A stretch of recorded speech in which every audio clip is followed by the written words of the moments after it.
जन गण मन अधिनायक जय हे भारत भाग्य विधाता। पंजाब सिंधु गुजरात मराठा द्राविड़ उत्कल गंगा। विंध्य हिमाचल यमुना गंगा उत्कल जलधि तरंगा। तब शुभ नामे जागे तब शुभ आशीष मांगे। गाहे तब जय गाथा जन गण मंगल दायक जय हे भारत भाग्य विधाता। जय हे जय हे जय हे जय जय जय जय हे।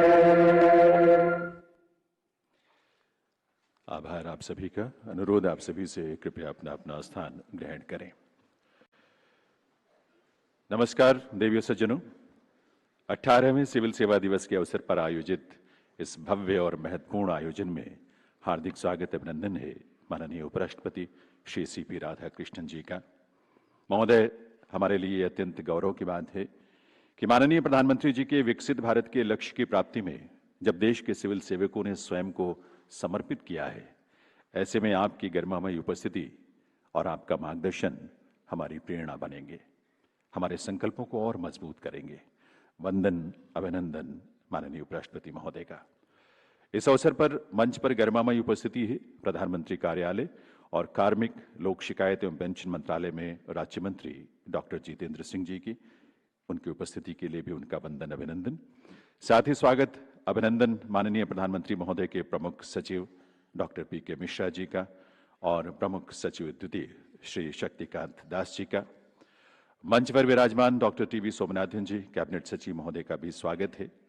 भारत सरकार के प्रशासनिक सुधार एवं लोक शिकायत विभाग के सचिव श्रीमती निवेदिता शुक्ल वर्मा जी की भी यहाँ उपस्थिति है।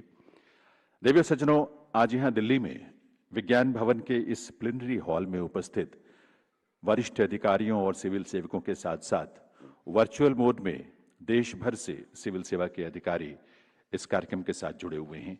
उन सब का भी हार्दिक स्वागत अभिनंदन है इस आयोजन में। 18वें सिविल सर्विसेज डे की 18वें सिविल सेवा दिवस की आप सभी को हार्दिक बधाई, शुभकामनाएं। मैं निवेदन करूंगा डॉक्टर टी.वी. सोमनाथन जी कैबिनेट सचिव महोदय से कि वे इस अवसर पर स्वागत संबोधन के लिए पधारें। Honourable cabinet secretary.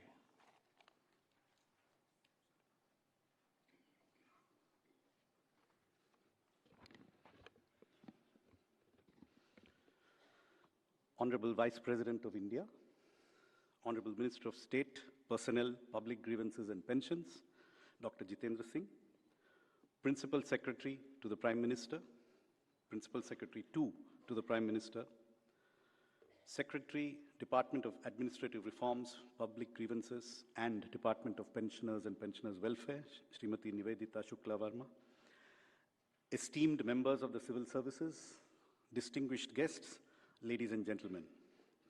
I extend a very warm welcome to all of you present here in Vigyan Bhawan, as well as those joining us virtually from across the country to the 18th Civil Services Day. Civil Services Day is not merely a ceremonial gathering.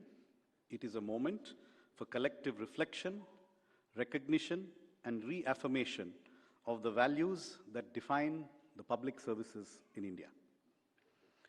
Exactly 79 years ago, on April 21st, 1947, addressing the first recruits to the Indian Administrative Service, Sardar Vallabhbhai Patel said, and I quote, "The days when the service could be masters are over, and the officers must be guided by a real spirit of service." He laid down some key expectations for and from the civil services. He said, and I quote, "A civil servant cannot afford to and must not take part in politics, nor must he involve himself in communal wrangles. To depart from the path of rectitude in either of these respects is to debase public services and to lower its dignity.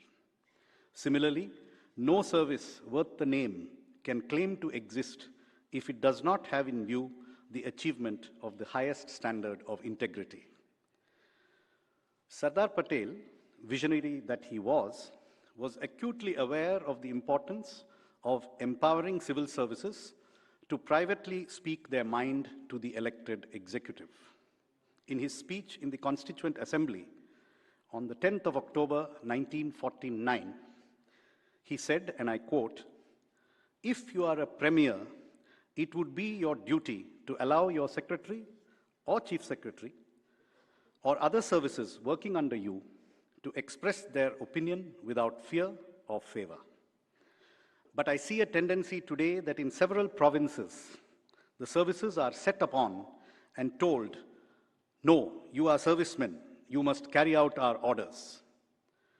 The union will go. You will not have a united India if you have not a good all India service which has the independence to speak out its mind," unquote.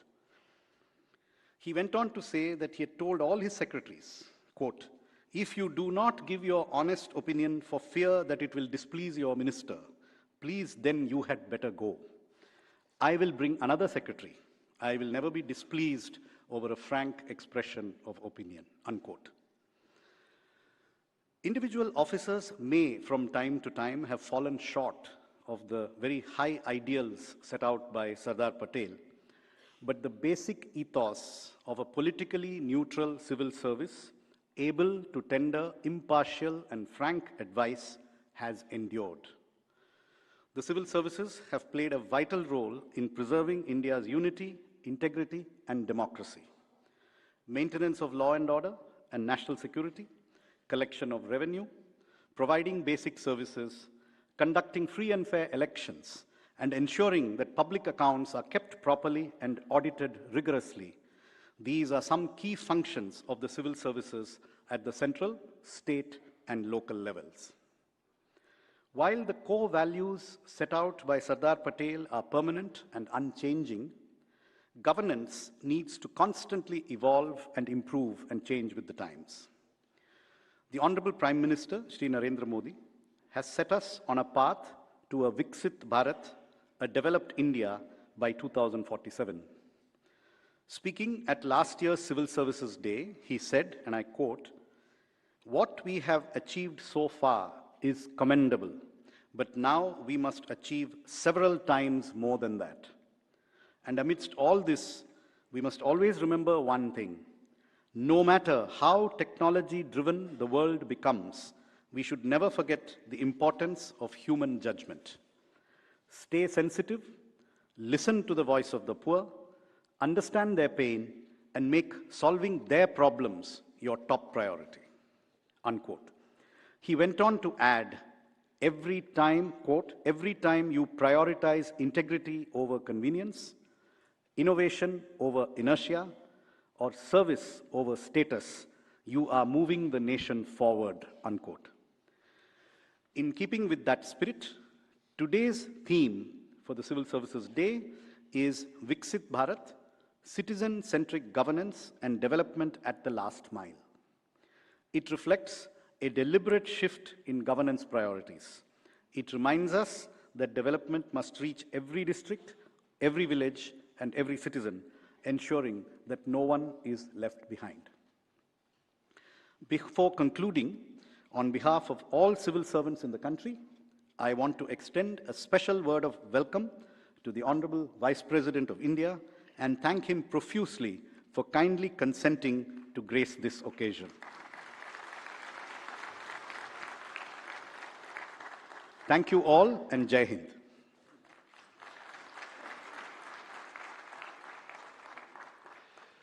आभार doctor TV Somanathan जी, cabinet सचिव महोदय का। अब मैं अनुरोध करूंगा प्रधानमंत्री कार्यालय और कार्मिक, लोक शिकायत तथा पेंशन मंत्रालय में राज्य मंत्री डॉक्टर जितेंद्र सिंह जी से वे इस अवसर पर अपने संबोधन के लिए पधारें। माननीय doctor Jitendra Singh ji.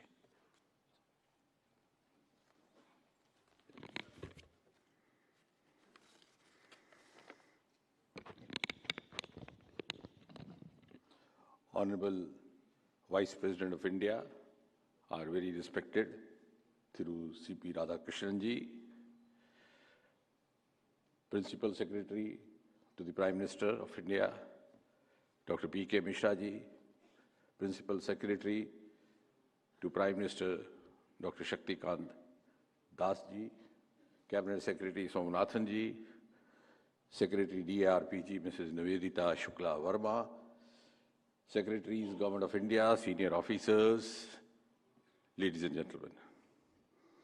At the outset, I have to congratulate you for the 18th Civil Services Day, for which all of us have gathered here this morning. Somanathan ji was just now extensively quoting Sardar Patel. And yes, 79 years ago, while addressing the first batch of IAS officers, the then Home Minister had described civil services as the steel frame of governance, but at the same time also called upon them to reorient themselves to the requirements of a post-independence India. And it's true, much has evolved since then. The evolution still continues. In fact, the change had begun right at the moment of the midnight of freedom, when the district collector came to be known as District Development Commissioner. And the change in nomenclature was more than symbolic, because the collector in the colonial rule was expected to collect the revenue or collect the lagan for the empire, while the District Development Commissioner was expected to generate revenue for the welfare state. It's been a long journey, ladies and gentlemen, but over the last 12 years, ever since Prime Minister Modi took over, there has been a paradigm shift. A shift from individual delivery to institutionalized delivery. A shift from rule to role. And a shift from administration-centric governance to citizen-centric governance. You will all recall, soon after he took over as Prime Minister, Modi ji has given us the mantra of maximum governance, minimum government. To simplify it in simple terms, I think it will be appropriate to say it translates into maximum transparency, maximum accountability, timeline discipline, a robust grievance redressal, so on and so forth. And the evidence of this came soon after. Within 3 months, the government was sworn in on the evening of 26 May 2014, and just in September or October, this ministry came out with orders doing away with a rule which I would say was a legacy or a dubious legacy of the British Empire, expecting the documents to be attested by the gazetted officer. And with that single order, ladies and gentlemen, a message was sent across the country that, look here, now we have a government, now we have a Prime Minister who has the capacity to trust the citizens of this country, to trust the youth of this country. And soon thereafter, speaking from the ramparts of Red Fort on the Independence Day, Prime Minister Modi advised abolition of interviews in the recruitment process in order to avoid the allegations of misappropriation happening. And I'm proud to say that the same ministry, in a fast-track exercise, completed the entire processes in just about 3 months, and from the 1st of January 2016, the interview was declared to be just qualifying. And ever since then, we have done away with as many as almost 2,000 rules which had either become obsolete with the passage of time or had lost relevance. I sometimes say in lighter vein, post-superannuation and post-term, many of us take pleasure in telling our children and grandchildren, look here, in my time, this rule came in, this legislation came in. But this government will have to take the pride of saying, look here, we did away with 2,000 rules. And therefore, if we look back, and now the reforms, or as the Prime Minister said, the Reform Express continues its journey.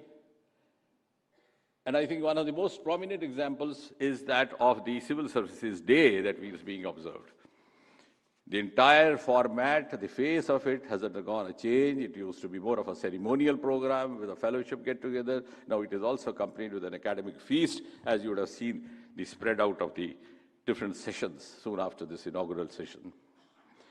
Similarly, the Prime Minister Excellence Awards were mostly based on the individual profiles of the district magistrates, the DMs.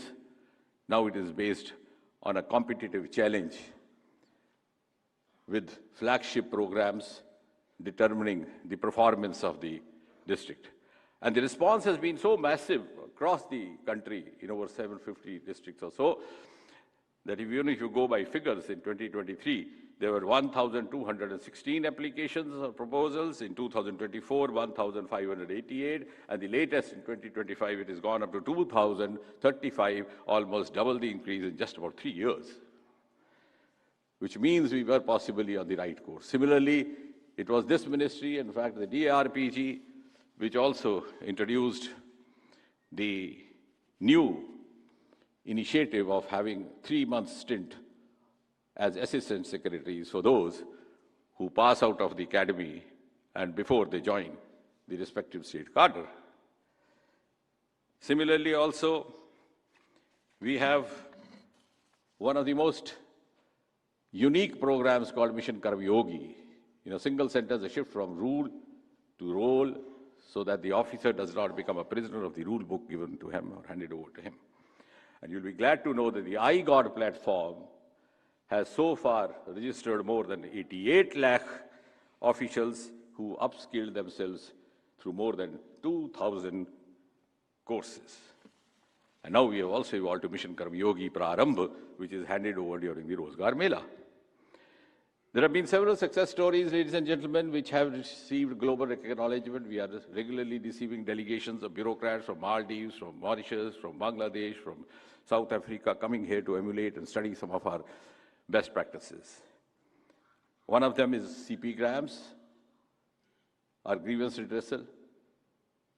You'll be amazed when I tell you that in 2014, when this government came in, the total number of complaints per year being filed was just about 2 lakh. Today it's gone over to more than 25 to 30 lakh, or 12 or 13 times higher. And somebody in a lighter vein from the media asked me, does that mean that the number of complaints has gone up against the Modi government? I said, no, the answer to this was given 200 years back by a poet called Mirza Ghalib, who said, "Jab tawakko hi utha gaye Ghalib, kyon kisi ka gila kare koi." The complaint is filed, the grievance is filed where you expect a redressal and a timely redressal. We have been prompt, we have been responsive, we follow timeline, more than 95% disposal. Within the week, our disposal rate of the grievance was 60 days when this government came in. Today we have reduced to just about 12 days. And since it was AI-driven, we were among the first to have a hybrid model after the disposal of every complaint. The human being also talks to the complainant in order to give him some sort of a counseling, etc., and a human touch. And you'll be glad to know that 56 Commonwealth countries have now adopted this model on the recommendation of the Commonwealth Secretariat. And I'm glad at last that has invited an applause. For pensioners, for the ease of pension, they were subjected to an inhuman exercise of getting their life certificate from a doctor. The same ministry, after we came in, the biometry was introduced. And when it was realized that the lifespan of an average Indian had increased, we were among the first, perhaps, in the government sector to have introduced the face recognition technology. And I'm glad to say that even in 2024 alone, more than 40 lakh pensioners have used this new face recognition technology. And if you put together all the pensioners, central, state, PSUs using the digital life, the number goes up to about 11 crore. We have also introduced the single pension form. Earlier, there used to be 3 sets with different colors. One to go to the bank, other to be kept in the office, third to be deposited in the parent department, so on and so forth. In the age of online working, we thought it was not necessary. And it is this ministry again, sir, which has turned almost 90% of government working online, which is why there was not a single day's interruption during the COVID pandemic. The file journey has been reduced from level 8 to just about 3 or 4 levels. And the Ministry of Personnel has also, in the last 2-3 years, earned some of the international laurels. For example, this was the ministry which hosted the first ever, for the first time in India, an international conference of IIAS DARPG, and IIAS stands for International Institute of Administrative Services, with its headquarters in Brussels. For the first time, India was host through the same ministry and the Department of DARPG. And similarly, in the BRICS 20, we had a separate anti-corruption cell as well in the intervention. And overall, following the concept of the whole of government, we have the beautiful, successful story of the aspirational districts. I'm not going into the detail about that, and the direct benefit transfer. And therefore, encouraged and experienced by this newly acquired sense of esteem and a sense of confidence, the theme for this year was also coined, which is, as the Cabinet Secretary mentioned to you, Viksit Bharat, Citizen-Centric Governance and Development at the Last Mile.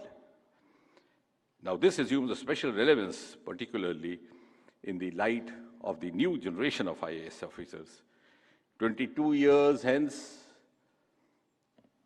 when India celebrates the 100th year of its independence, it is these young officers who will have the privilege, rather the destined privilege, because they are blessed with the privilege to hoist the Viksit Bharat tricolor on the 15th of August, 2047. And the theme, therefore, is dedicated to this lot whom we are handing over the baton. Thank you, ladies and gentlemen.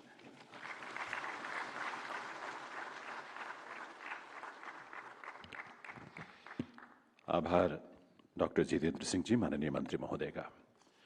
अब मैं विनम्रतापूर्वक अनुरोध करूंगा माननीय उपराष्ट्रपति श्री सीपी राधाकृष्णन जी से इस अवसर पर अपने शुभ संदेश के लिए पधारें, हम सबका मार्गदर्शन करें। Honourable vice president of India Shri CP Radhakrishnan ji.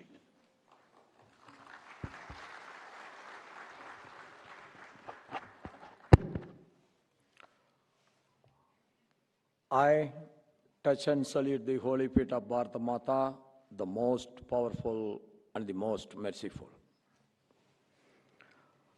On the occasion of the 18th Civil Services Day, the dignitaries who are sharing the dais with me, the Principal Secretary to our Honorable Prime Minister, Dr. P.K. Misra ji, Honorable Minister of State, Dr. Jitendra Singh ji, Principal Secretary to Prime Minister, Sriman Sakti Ganda Das ji, Cabinet Secretary Dr. T.V. Somanathan ji, Secretary DARPG Ms. Nivedita Shukla Verma ji, and my dear officers from the civil services present here and connected virtually. आप सबको नमस्कार. First and the foremost, I extend my best wishes to all the civil servants serving all over the Bharat and also your retired colleagues on the Civil Services Day.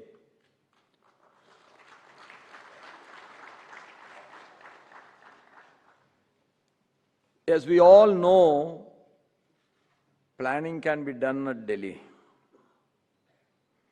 but the fruitful result in the remote village can come only when it is getting implemented in its real sense.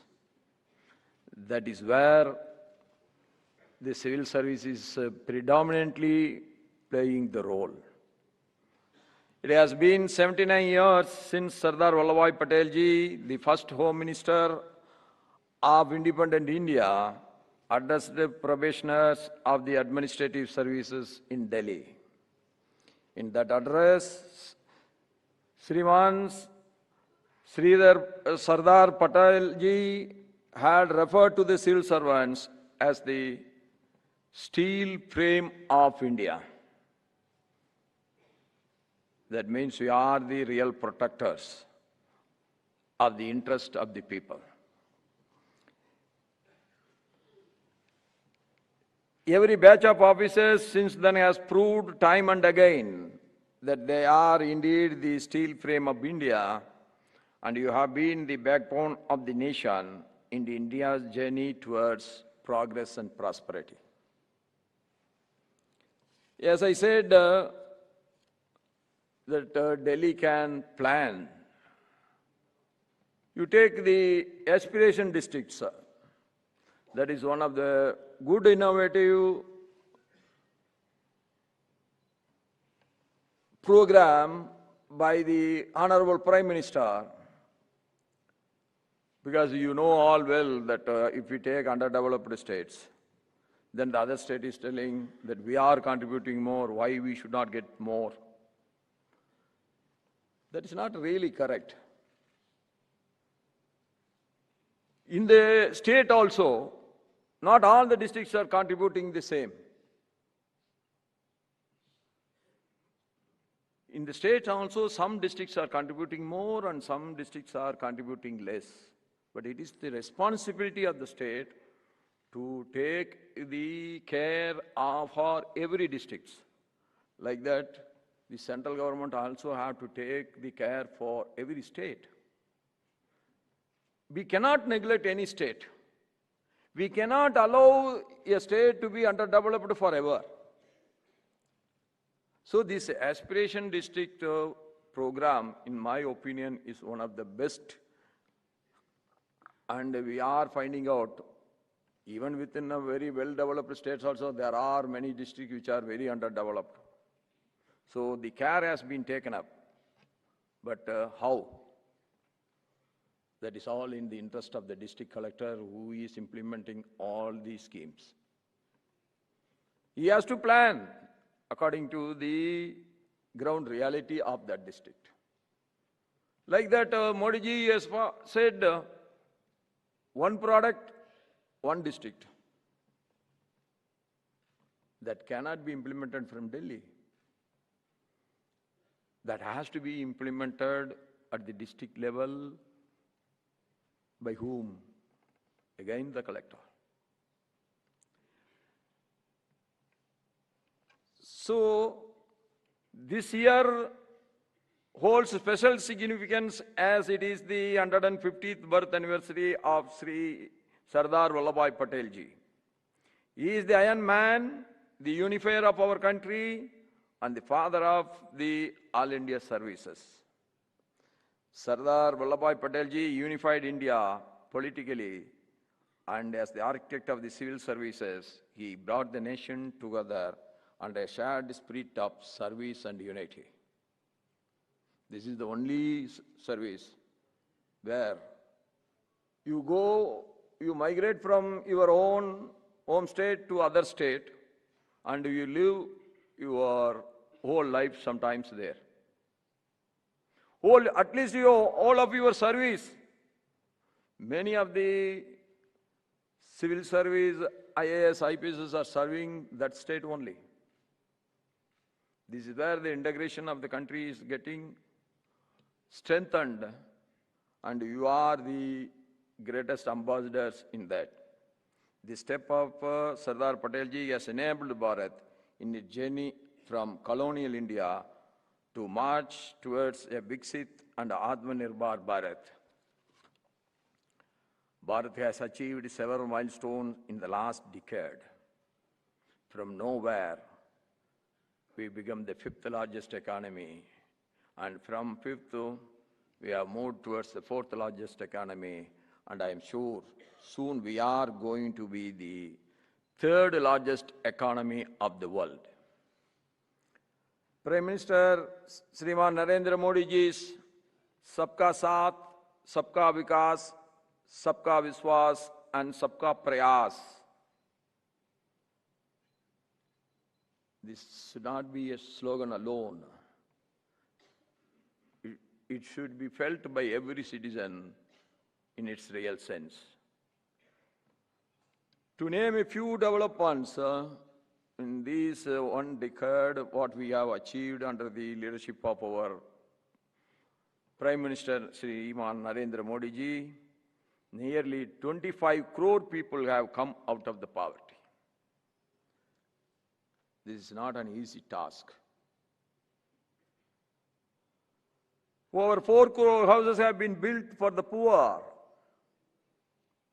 We do understand still we have to go a long way. But unless we are very proud of our achievement, we cannot progress further with a lot of enthusiasm. A man needs always an appreciation to keep his energy to work, to recharge his energy to work. The border villages of the country are being developed as vibrant villages today. If you go to the northeast, you can easily find how the transport has been developed. And the connectivity is a must.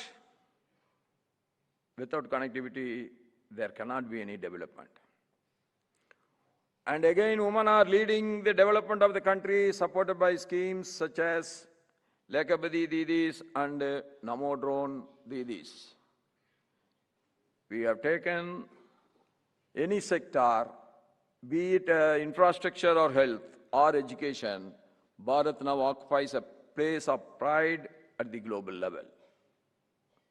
The bridges which are coming up, the 4-way, 6-way, 8-way tracks coming up, that is all beyond the imagination of an ordinary Indian citizen a decade before.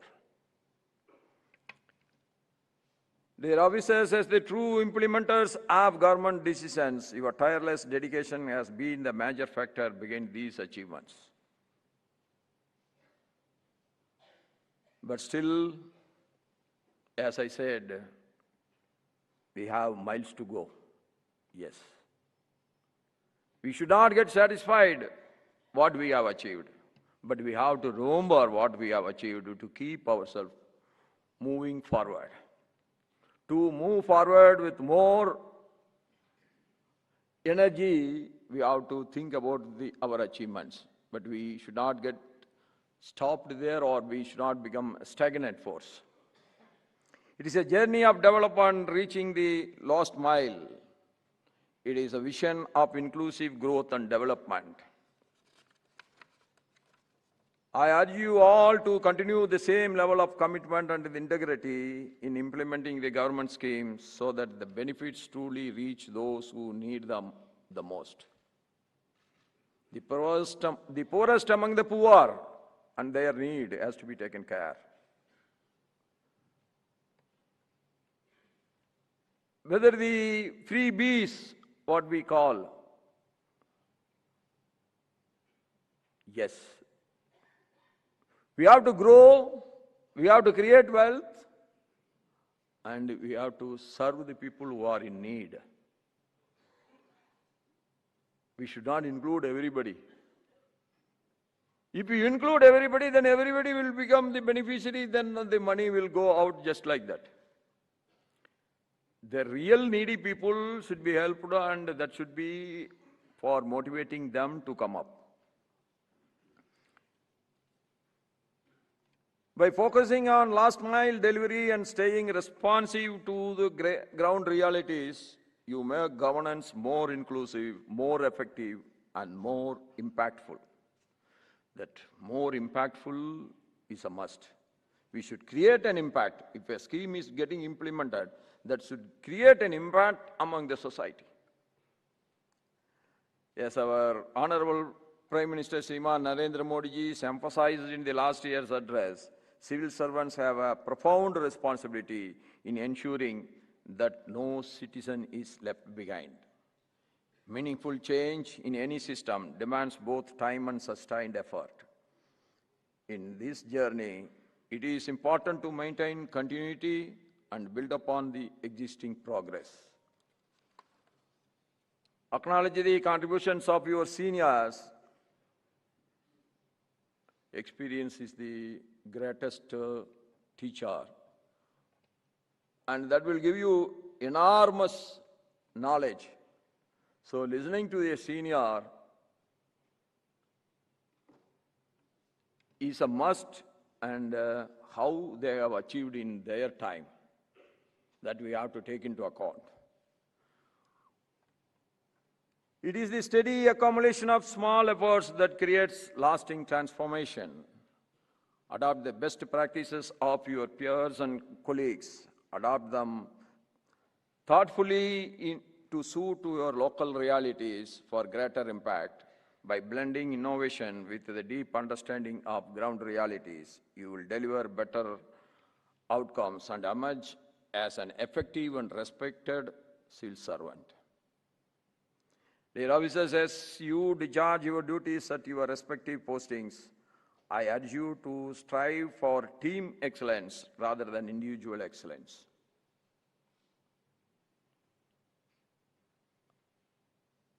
Then you should not ask me, are you against the individual excellence? No. Individual talents alone make the thing much easier. But when the individual talent will get appreciated and it will yield the best result when you create a team spirit among your team. It should complement each other. The individual efficiency and the team efficiency should complement each other rather than creating a contradictory with each other. That is where the real success. And what is the difference between the team spirit and group spirit? Team spirit will ultimately achieve the target. Team spirit will be always good. This group spirit, what is the problem is, my likes and dislikes will play a more important role than the talent. That is the difference between a group spirit and the team spirit. You have to take the entire team as a single identity. It will be very difficult, but it will yield better result with the ease of efforts. Nations and institutions are not built overnight. They are shaped through the sustained and collective effort. We are now in a rapid evolving world shaped by constant technological and scientific advancements. In such a dynamic environment, it is essential for you to continuously upgrade your skills, adapt to the changes, and to remain future ready to serve effectively as agents of transformation. The ICART Karma Yogi is an excellent platform for your capacity building anytime, anywhere. We have to allocate at least some time to equip ourselves, to improve our knowledge with the modern changes. Today, technology is a game changer, and it will serve as a useful tool for all of us in our own line of work. It can significantly ease our workload and enable faster, more efficient disposal of tasks. When I was young, I used to go to a typewriting institute 1 hour a day to learn the typewriting with the Remington or Alda machine. That all gone now. Nobody is going for any typewriting institute anymore. Over time, we shifted to computers and tablets, reflecting the steady march of technology. Now everybody is typing so easily than the previous typewriters. And now we have entered the age of AI and the other new emerging technologies. Today, as a chairman of the Rajya Sabha, I am leveraging digital platforms to conduct the House proceedings more effectively. We cannot keep away from the modern technological changes. For that, of course, we have to change the recruitment system. There are so many states, they never recruit, they have not changed their recruitment system even. to take technicians. Any degree, they can apply. That system is there. Any degree is good for the colonial mindset because they want only clerks. But one great change has come. Wherever I am going now, I am admiring it. Previously, BA Economics, BA History, BA English Literature are mostly participating in the civil service examinations. But today it is not the case. Many BTechs are coming. Two of my private secretaries when I was the governor are MBBS doctors. One of my secretary has saved one life when he was traveling from Ranchi to Delhi. A passenger got a sudden heart attack, but he attended it. And he saved him. And more agricultural scientists are getting in. That is a good change in our civil service, what it is today, and I am very proud of that. So we share our knowledge with each other.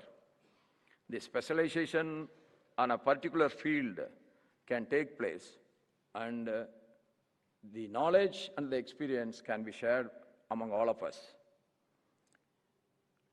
And in Rajya Sabha, with the support of Bhashini, parliamentary papers and debates are now available in multiple languages, bringing the governance closer to the citizens across the country. We are always harnessing AI-powered voice-to-text tools for interpretation, translation, and various other applications, ensuring quicker, smoother, and more efficient handling of the work of Rajya Sabha. So this type of modern scientific management should be introduced at every district level. Today, be ready for the future. You also need to embrace the newer technologies such as AI, natural language processing, machine learning, blockchain, etc. It offers opportunities for improving efficiency, transparency, and citizen service delivery. Previously, we used to shout, there are so many bogus ration cards. After computerizing everything, almost it is eradicated. Almost. There may be here and there, maybe 0.5% or below 0.5%, some mistakes may be there. But this is how the technology helps us. My dear officers, character and integrity are the very foundations of public service. Those who are straightforward will be always under pressure.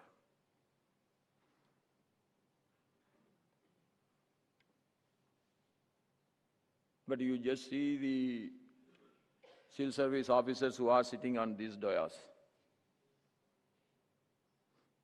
They also have experienced the same thing.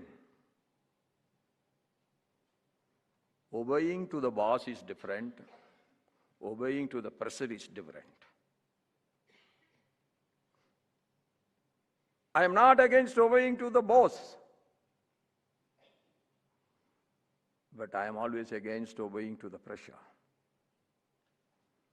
Pressure is always for doing something we should not. Obeying to the boss is always taking the right guidelines from the boss. So I just want to quote the 2 lines from Tamil great poet Thiruvalluvar. Sirappu eenum selvamum eenum arathinungu aakamevano uyirku. This scroll emphasizes that righteousness, that is dharma, is the highest form of wealth. It brings material prosperity and also inner growth, dignity, and everlasting honor. We are exposed to competing pressures, complex situations, and difficult decisions, but still you can take the right decision. The willpower should be inside. The willpower should not be on the lips or the tongue. Those who are very strong inside, they will always take the right decisions. True leadership is not measured by power or position, but by the ability to act ethically even under most difficult situations. When you uphold the integrity, you ensure fairness, inspire the confidence, and strengthen the very fabric of governance. I'm happy to see growing trend of women in the civil services. A few decades ago, very few women were appointed as district magistrates or police commissioners. Even when they were, their presence was limited to just a handful. But today, the reality has changed significantly.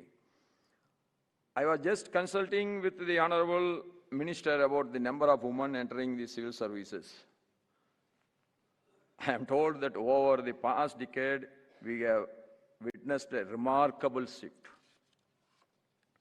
The share of women in civil services has risen from around 21% in 2016 to nearly 31% in 2025 examination, an encouraging and a meaningful transformation. I really appreciate the interest of the women, and they are going to contribute equally with the men, maybe more. In today's landscape, several women hold secretary-level positions. Civil services toppers are increasingly women. We have indeed come a long way. Even during my visit to various districts, I am pleased to see women officers serving as the police commissioners, collectors, and SPs. This progress stands as a powerful testament to Nari Shakti, where talent rises above stereotypes and a determination wins over every obstacle. What is the advantage? When there is a woman getting empowered, that will be always with a mother touch. Mother touch is the one that you can never forget in your life. It is not just a change in numbers, but a shift in the mindset. That is the most welcoming trend. It reminds us that when women are given equal opportunities, they do not just succeed, they redefine the meaning of success itself. I am hopeful that we will see similar transformation in the composition of the parliament and the state legislatures too in the future. Governance challenges are dynamic and constantly evolving. The issues and concerns over past decades are no longer the same today.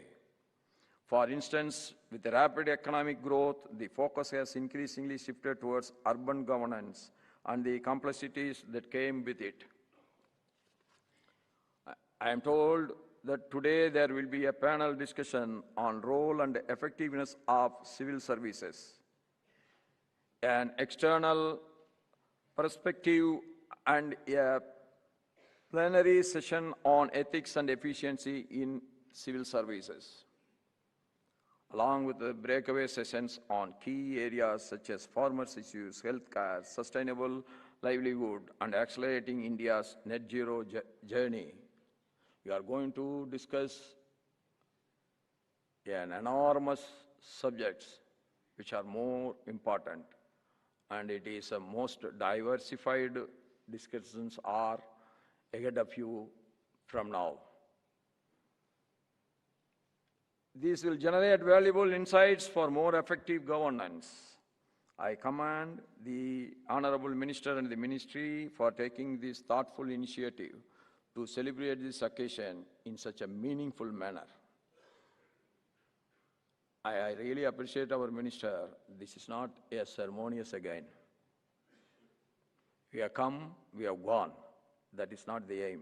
We have come, we have inspired, we have learned, we are going back to implement it in its real sense. That is the success story of this day today. That is what I personally feel, and I am very proud of it. I am looking forward to the positive outcomes of these panel discussions, and I will be seeing everything in tomorrow, day after tomorrow, in the newspapers and maybe in the electronic media also. Yes, I will be closely watching like other Indian citizens. Every year, 12 to 15 lakh students appear for the UPC examinations, as we all know, out of which only around 1,000 are finally selected. We are 140 crore people.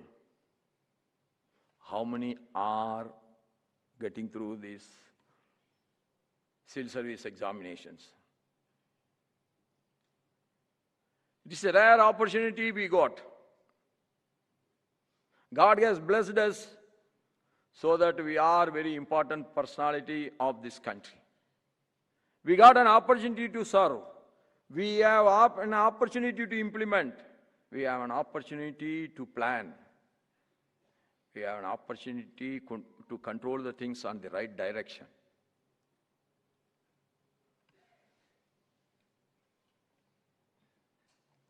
But we have to remember one thing in mind all the time. With great power comes, that is, great responsibility. Power never comes to you without responsibilities. You are representing the finest of our nation, and our Mother Bharat looks to your dedication, integrity, and service to shape a better future for all. As we are all talking about Viksit Bharat by 2047, Viksit Bharat 2047 cannot be achieved only by planning from Delhi. Whatever the good planning is coming up, whatever the changes to be made in that planning, all the things have to be taken into account, and you are the tool who are going to implement it at every level. My only humble request to all the collectors of the districts, you should take your subordinates into confidence. You should visit your block development offices, and you should have 1 or 2 interactions with them one-to-one, at least in 3 months once. To motivate them, you try to understand what is their difficulty and how far they have traveled, how far they have achieved, why they have not achieved. When you are interacting with your subordinates, they will get the confidence. When your seniors are interacting with you, you are getting the confidence. When you are interacting with your subordinates, they are getting the confidence.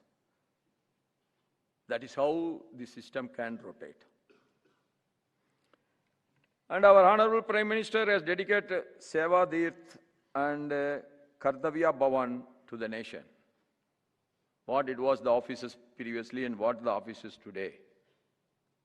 We can see the thorough change. This thorough change should not be only in the buildings. It should be there in our inspiration. It should be there in our thinking. It should be there in our brain. It should be there in our thoughts. It should be there in our action. That means 2047 Viksit Bharat can come even before that.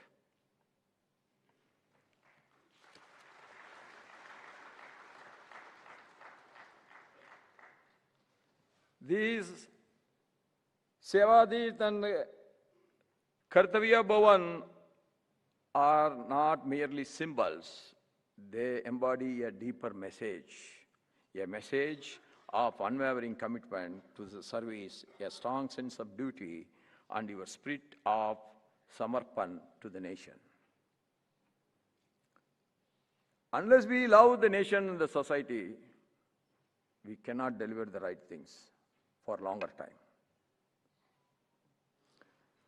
Let all your service be remembered for the lives you have transformed in the remotest corner of our nation. Let it be reflected in every village reached, every grievances heard, and every citizen empowered. That is what is going to be the achievements of you. If you are one of the greatest civil servant, as the Vice President of India, can I increase your salary? No. No Prime Minister can, no President can, no Vice President can, no Governor can, no Chief Minister can. But you have to do the best of you. Why? Because you got a better opportunity to serve the poor.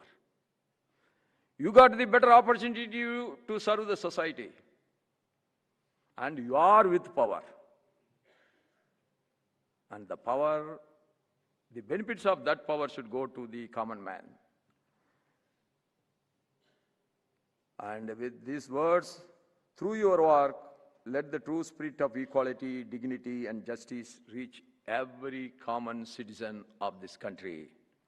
And I wish you all every success in your every effort, and you should always come with impactful results.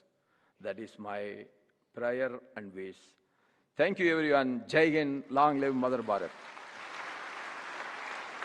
बहुत बहुत आभार माननीय उपराष्ट्रपति महोदय का उनके इस प्रेरक संबोधन के लिए।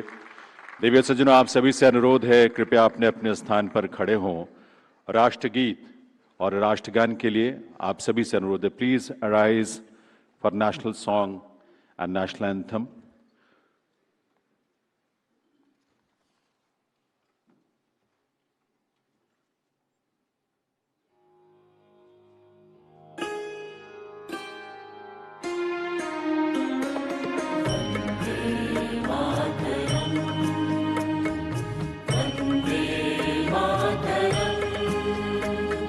सुजलां सुफलां मलयज शीतलां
मन अधिनायक जय हे भारत भाग्य विधाता। पंजाब सिंधु गुजरात मराठा द्राविड़ उत्कल गंगा, विंध्य हिमाचल यमुना गंगा उत्कल जलधि तरंगा। तब शुभ नामे जागे, तब शुभ आशीष मांगे, गाहे तब जय गाथा। जन गण मंगलदायक जय हे भारत भाग्य विधाता। जय हे जय हे जय हे जय जय जय जय हे। आभार आप सभी का देवियों सज्जनों। 18वें सिविल सेवा दिवस का ये उद्घाटन सत्र अब यहाँ संपन्न होता है। इसके तुरंत बाद हमारा पैनल डिस्कशन का सत्र आरंभ होगा, लेकिन उससे पहले हृदय से आभार माननीय उपराष्ट्रपति महोदय का उनकी गरिमामयी उपस्थिति के लिए और उनके प्रेरक मार्गदर्शन के लिए, उनके संबोधन के लिए। आभार माननीय मंत्री डॉक्टर जितेंद्र सिंह जी का। आभार माननीय प्रधानमंत्री महोदय के प्रमुख सचिव डॉक्टर पी.के. मिश्रा जी और प्रमुख सचिव द्वितीय श्री शक्तिकांत दास जी का। कैबिनेट सचिव महोदय डॉक्टर टी.वी. सोमनाथन जी का आभार। देव सज्जनों, आप सभी से अनुरोध है कि आप कृपया अपने स्थान पर ही बैठे रहें। Please remain seated at your respective places and we are going to witness a very interesting and enlightening session of panel discussion.